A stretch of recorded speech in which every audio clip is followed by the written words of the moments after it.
Well, you got the head of the snake in LeBron, and the fact that we understand everything starts and stops with him.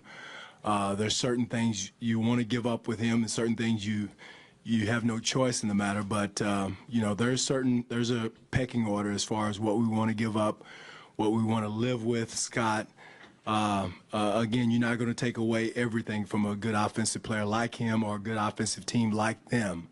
So there's a priority list that we want to go down and have our checklist. So you know, and that's going to change from maybe from quarter to quarter, definitely from game to game, and you know, it'll be a chess match and trying to stay a step ahead of what they're trying to do. Did you feel like you have some different pieces to throw at him? Well, again, we felt like we did last year, and we got some very flexible players, versatile players, to do some flexible schemes and different looks that you want to put at him. And because again, he's one of the best in the league as far as reading.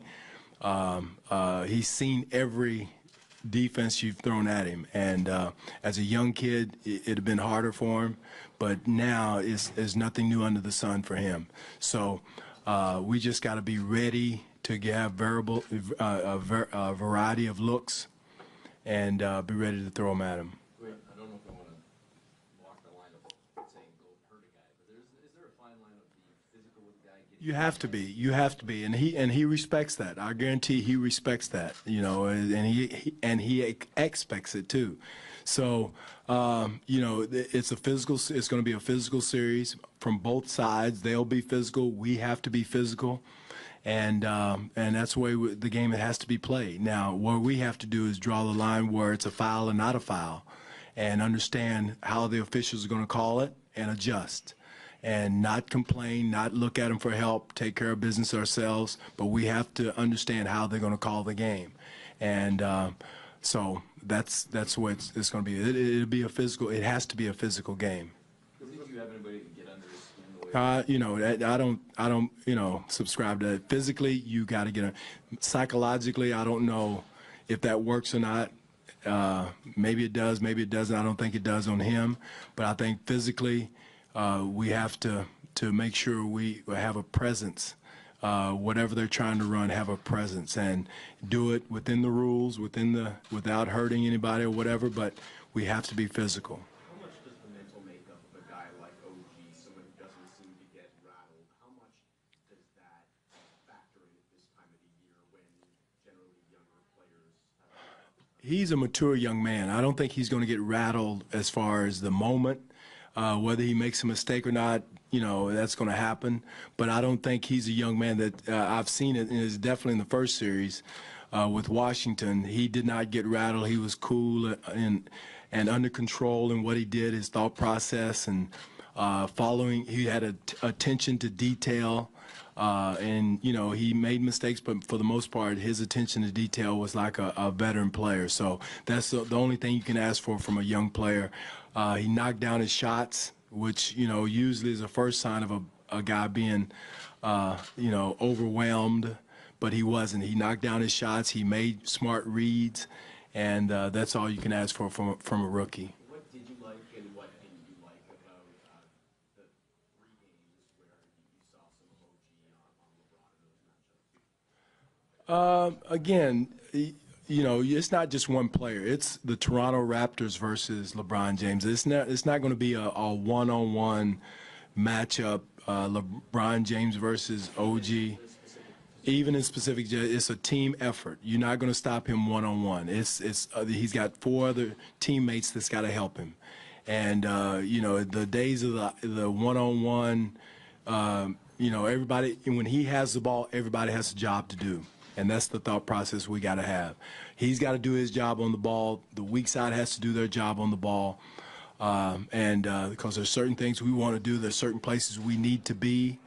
And if they're not, then, you know, it's all for naught. And so everybody's got a job to do when he has the ball in certain areas of the floor. There was a stretch in Game 7 yesterday when they threw it to him 4 times in a row in the post, and I think they went 3-pointer, layup, layup, layup. How have you seen him progress as a player in the post since you came into the league? And Since I came into the league, LeBron wasn't born, I don't, was he? He came into the league. Oh, okay. All right. Okay. All right. Okay. What can be done to stop him? Well, again, like I said, it's not a one-man job. It's a five-man job to slow him down and to do their job. So it's not on one player. You know, he's got to do his job, whoever's guarding him. We're going to have multiple people guarding him and watching him. But everybody else has something to do. And in that particular instance, you know, Indiana had one philosophy. How they wanted to guard him, and you know, there's not one right way or wrong way. You know, if he's scoring on it, it's not right. But there's one thing that they're going to live with and go with. You have to understand that. So, again, like I said, we're going to have different looks, different approaches to how to guard him, to guard their team. Again, he's shown that he's going to score his points. Now, what you can't do is let 3 or 4 other guys come up and have career nights. And so, again, he's one of the best in reading those situations. He's been that way now for the last 10, 12 years. When he first come in the league, like I said, you could probably, you know, trick him a little bit, but now you're not going to show him anything he hasn't seen before. So that's why all 5 men have to be tied together. Yeah, last year, I mean, I think we had 61 threes, you guys made 27. How do you, what in context of what you're talking about, can you do to prevent them going off in the 3-point? Well, again, it's what you're going to live with, Michael. I'm not going to sit here and give you up a strategy. I know everybody's trying to. I'm not going to give it up. But, again, there's certain things you got to live with and some things you want to take away. And they have very, you know, when you put Corver, J.R. Smith, Kevin Love out there, and you put Tristan Thompson diving to the rim, you got to cover something. And you got to take away something. So it depends on what you want to live with and try to win the game with. And you know, again, that's going to change probably from game to game or from quarter to quarter. How important is it, you know, given he is playing 40-plus minutes, and so he says he's kind of tired, he's burnt after Game 7. How important is it to put pressure on him? You believe he's tired? He said he was. Oh, okay. I don't believe it. I believe it when I see him sitting over on the bench, and I hadn't seen that very much because he's playing at such a high level. It's amazing the type of condition he's in, you know. So we're not banking on that. But what's your question? Well, if you want to put pressure on him, you want to make him work for the 40, 42 minutes on the floor, rather than he says he picks his spots on time, he takes possessions off defensively at times to save himself. You want to somehow find a way to There's certain things we want to do to try to make him expend some whatever energy he has. I don't believe he's tired and he's on a mission, but there's certain things we want to do to try to do to make him expend some more energy. And you know, there's a variety of ways we can do that. So again, there's nothing new under the sun from either side, I'm sure. But, you know, I don't want to sit up here and give away our game plan and what we want to do, how we want to do it, what we want to take away, what we want to give them. That wouldn't be prudent on my part. Dwane, do you think LeBron does things for show, for instance, regarding his physique? And if he does, can that be successful? Well, if he told you he's tired, he's not being very honest, I don't think. I don't think he's tired, you know. So if that's what you're asking, I'm not saying he's a lying man, but I don't think he's tired. He's seen too many. He's been through too many of these and he's professional enough to know how to buy time or save energy or whatever it is.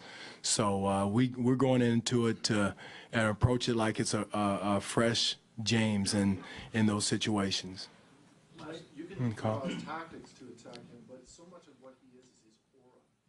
How do you combat that? Well, this is what causes that. Us up here talking, spending 15, 20 minutes talking about it causes that. I mean, everyone knows how great a player he is, but, you know, you've got to go in with a healthy amount of respect and a healthy amount of disrespect, and from that standpoint. And he will respect that.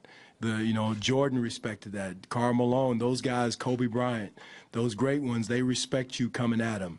And the physicality you got to play with him, how hard you got to play against him. So I think that's the only way you combat that aura against a great player. And the only way I know is going against in battles against the other great ones, how people used to go at Dirk, how much he respected that. So, you know, there's respect, and then there's too much respect. And I think all the great players respect teams that play hard against them. The last few times we've asked you about keep going back to the word maturity. How much of confidence is that level of maturity for you?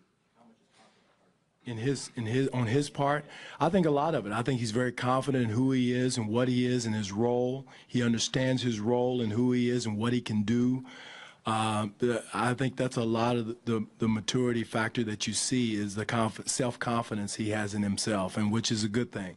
And I haven't seen it shaken yet, and you know, so hopefully it continues and continues to grow. I think this year has been great for the young man. He's done everything we've asked him to do. He's grown in so many areas. So again, this is only the beginning for him. What did you see from Pascal as the series went on? It seemed like he found himself. Confidence. I think the confidence level, because a lot of the mistakes he were making were very uncharacteristic of what he had done prior to that, Eric. And some of the turnovers and mistakes and bad shots that he took were, you know, he was so amped up. And again, I thought he just got more relaxed and more confident in what he was doing at that moment in the playoffs. And that's you know, he was fighting himself a lot, you know, and again, once he relaxed, and I credited Fred for some of that. I told him he had that little birdie on his shoulder talking to him, and it helped him, but he was a different player in the last game of that series and did so many positive things. How much has JV improvement allowed you to maybe keep him out there when they go to a smaller? A lot. He's done a much better job of guarding bigs when they go small with Love at 5. Channing Frye was the same way last year. JV's awareness is much better, not perfect, but much better than it was at that time. So that allows us to do that. And again, he's got to dominate at the other end, whether it's on the boards, finishing plays at the rim, rolling to the basket and finishing. All those things he has to be great at, and he will be. He's much improved, Bruce, as far as his approach last year defensively and guarding guys like that. Last question? Dwayne, talking about the supporting cast, how important can a healthy George Hill be to the Cavs? Well, he gives them you know, it saves LeBron from handling the ball as much. You know, having a quarterback out there, a true point guard. His ability to shoot the ball gives him another shooter. The way Jose was shooting against us last time, they don't need very many more shooters, but he gives them that, and a defender, also a defensive point guard that matches up. So, you know, him getting healthy was a big plus for them yesterday.